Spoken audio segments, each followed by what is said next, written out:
Have you ever wondered why Jesus hasn't returned yet? We've heard it again and again, Jesus is coming soon. But let's be honest, many people no longer take it seriously. They think, if he was really coming soon, why the delay? But what if I told you that the delay is part of God's divine plan, and that this delay is not empty time, it's a test? Stay with me as we dive into a powerful truth you may have overlooked, a truth that could shape where you stand when the trumpet sounds. In God's divine program, delays are intentional. Yes, you heard me right. God sometimes delays what we expect, not to frustrate us but to reveal us. Take the parable of the barren fig tree in Luke chapter 13. The owner expected fruit, found none, and could have cut it down. But what did he do? He gave it one more year, one more chance. The delay wasn't mercy alone, it was also a test. And then there's Lazarus. When Jesus heard he was sick, he waited 2 more days. Why? To reveal God's glory and build unshakable faith. That delay became one of the most powerful miracles recorded.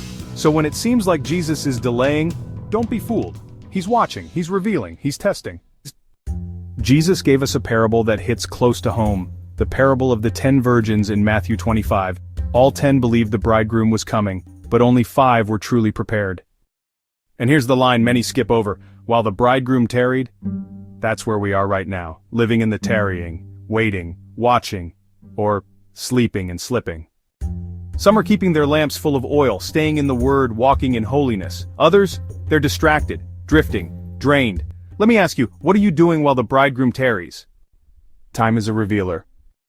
The parable of the faithful and evil servant in Matthew 24 shows us this. When the master delayed, 2 kinds of servants emerged. One stayed faithful, the other grew reckless. Same thing in the parable of the talents. Some invested what the master gave them. One buried his gift, thinking there was still plenty of time. They were all tested by the delay, and so are we. So what made the wise virgins wise? They carried extra oil. They planned for the wait. They had no backup plan, just faith and readiness. Even when they fell asleep like the others, their lamps were still burning when the call came. Behold, the bridegroom comes. Let that sink in. All 10 believed, but only 5 were ready. It wasn't belief that separated them, it was preparation. We are living in that waiting season.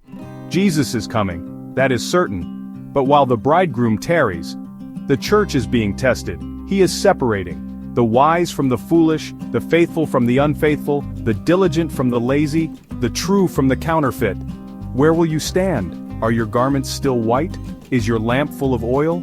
Or have you allowed the world to distract and defile you? Listen carefully, beloved. This is not the time to grow cold. This is not the time to play church. Jesus is coming back for a pure bride, watching and ready. And if you're watching this and you haven't given your life to Jesus, don't wait. There may not be another delay. Tomorrow is not promised. Right now, wherever you are, call out to him. Jesus, I believe you are the Son of God. I turn from my sin, I surrender to you. Come into my life and make me ready for your return. Amen. If this message stirred your heart, don't keep it to yourself. Like, share, and subscribe for more truth that prepares you for eternity. Until next time, stay watchful, stay prayerful, and stay ready.